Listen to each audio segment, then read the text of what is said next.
Frock शिवू माझ्यासाठी पण शिवू आहे. थोडासा तुझ्यासाठी एक फ्रॉक होईल. हाय थोडा कपडा बघू तुझ्यासाठी शिवते मी. ठीक आहे मम्मी माझ्यासाठी. अगं तुझ्यासाठी ना आता कपडा शिल्लक नाहीये माझ्याकडे दुसरा एक्स्ट्रा कपडा परत आणलाय मी, नवीन आणला नाही. मग तुझ्यासाठी फ्रॉक नाही शिवू. मला आताच पाहिजे. मग एक काम करा, हिजा राहू दे माझे म्हणा. अरे ती अगोदर बोलली ना, मग तिचं पहिले शिवते ना. तिच्या पुरता होईल का व्यवस्थित? यासाठी शिवीन फ्रॉक. मग तुझं राहू दे, तुझं नंतर शिवतो. काय करणार? तुझे एवढे कपडे आहेत ना. नाही माझं पहिले बोललेली मम्मीला मी भगवान ए का ए कोणालाच नाही शिवत मी. राहू दे तिकडे जा. इथं मला आधीच वैताग आला. थोडंसं काय शिवलं तर डोकं दुखतंय माझं. जा तुम्ही इथनं.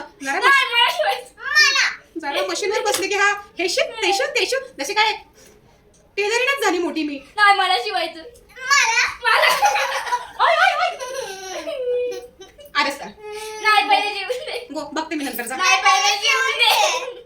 तो कपडा आहे ना त्याने मी स्वतःसाठी फ्रॉक शिवते. आता तुम्ही जावा सगळे. नाही पहिले आमच्यासाठी. नाही त्याच्यामध्ये ना तुझा फ्रॉक होणार नाही, फक्त माझा फ्रॉक होईल. गो नाही माझ्यासाठी.